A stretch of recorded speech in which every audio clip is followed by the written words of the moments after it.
ہمارے ذہنوں میں جو معیارات بیٹھے ہوئے ہیں وہ کیا ہے؟ کامیابی پیسے سے ہے، کامیابی جائیداد سے ہے، کامیابی کاروبار سے ہے، کامیابی شہرت سے ہے، کامیابی اقتدار سے ہے.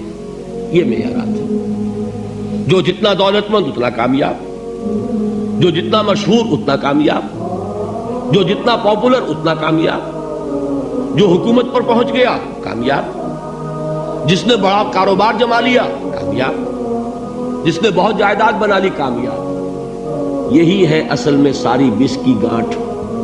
جو تصور کامیابی کا ہوگا اسی کے مطابق آپ کی بھاگ دوڑ ہوگی، اسی کے لیے جد و جہد ہوگی، اسی کے لیے توانائیاں صرف ہوں گی، اسی کے لیے دن رات کی مشقت ہوگی.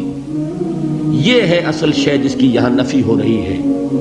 کامیابی دولت سے نہیں، کامیابی شہرت سے نہیں، کامیابی اقتدار اور طاقت اور حکومت سے نہیں، بلکہ کامیابی ہے ایمان سے، عمل صالح سے، تواصی بالحق سے، تواصی بالصبر سے. آپ غور کیجئے اس نقطہ نظر کا، اس ایٹیچیوڈ کا، یہ جو مینٹل ایٹیچیوڈ ہے اس کا بدل جانا ہی انسانی شخصیت کے اندر انقلاب برپا کرے گا. اب آپ کا نتیجہ کیا نکلا؟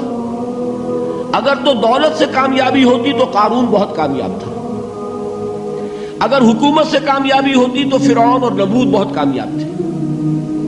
کامیابی ان سے نہیں ہے. کامیابی انسان دولت میں قارون کی دولت تک پہنچ جائے اور دنیا میں دبدبہ اور اقتدار اور سلطنت اور حکومت کے اعتبار سے وہ نمرود اور فرعون کا مقام حاصل کر لے، وہ ناکام ہے، خائب ہے، خاسر ہے، برباد ہے. اور ابو ذر غفاری کامیاب ہے، چاہے ان کے پاس کچھ نہیں تھا، جھونپڑی تک نہیں تھی، کوئی گھر نہیں تھا. حضور نے فرمایا ہے اللہ کے کچھ بندے ایسے ہوتے ہیں جو کسی محفل میں جانا چاہیں تو انہیں اجازت نہ ملے، جو کہیں اگر رشتہ کرنا چاہے کوئی ان سے رشتہ کرنے کو تیار نہ، کہیں کوئی سفارش کرنا چاہے تو ان کی کوئی بات ہی نہ سنے. لیکن اللہ کے ہاں ان کا وہ مقام ہے کہ اگر بھولے سے بھی کسی بات پر قسم کھا بیٹھتے ہیں تو اللہ ان کے قسم کی لاج رکھتا ہے. یہ ہے فرق. یہ جان لیجئے اچھی طرح. اس بات کا مان لینا آسان، اس پر سبحان اللہ کہنا آسان، لیکن اس کے مطابق آپ کے اپنے ذہن کا بدل جانا بہت مشکل. اس لیے کہ ہم متاثر ہوتے ہیں اپنے ماحول سے. وہ بڑا محل ہے، دیکھ کر ایک دفعہ جھرجھری آتی ہے، وہ بڑی سی 20 فٹ لمبی کار سناٹے کے ساتھ آپ کے پاس سے گزر گئی. ایک دفعہ اعصاب کے اندر ارتعاش ہوتا ہے، محسوس ہوتا ہے بڑے یہ نصیبے والے لوگ ہیں، بڑے خوش نصیب، بڑے کامیاب. حالانکہ کچھ معلوم نہیں کہ یہی سب سے بڑی بد نصیبی ہو سکتا ہے کہ یہی سب سے بڑی ناکامی ہو. اگر ذہنوں میں یہ بات بیٹھ جائے کامیابی کس شے سے. یہی وجہ دیکھیے قرآن مجید میں بارہا آپ دیکھیں اولئک هم المفلحون، یہ ہے لوگ کامیاب ہونے والے.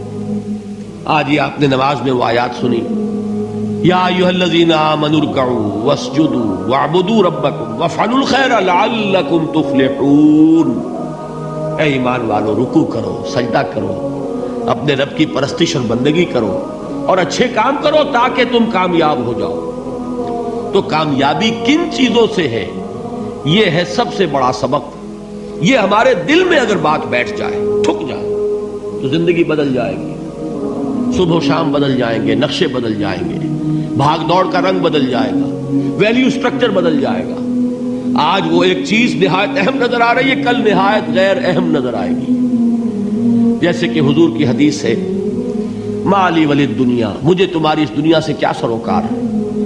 انما مثلی کراکب استظل تحت شجرۃ ثم راح فترکها، میری مثال تو اس سوار کی سی ہے جو تھوڑی دیر کے لیے ایک درخت کے سائے میں ٹھہرتا ہے سستانے کے لیے، پھر وہ اپنا راستہ لیتا ہے. اسے اس درخت سے مستقل تعلق اس کا نہیں ہے، وہ اس کا گھر نہیں، وہ اس کی منزل نہیں. اسی طرح یہ دنیا میرا گھر نہیں ہے.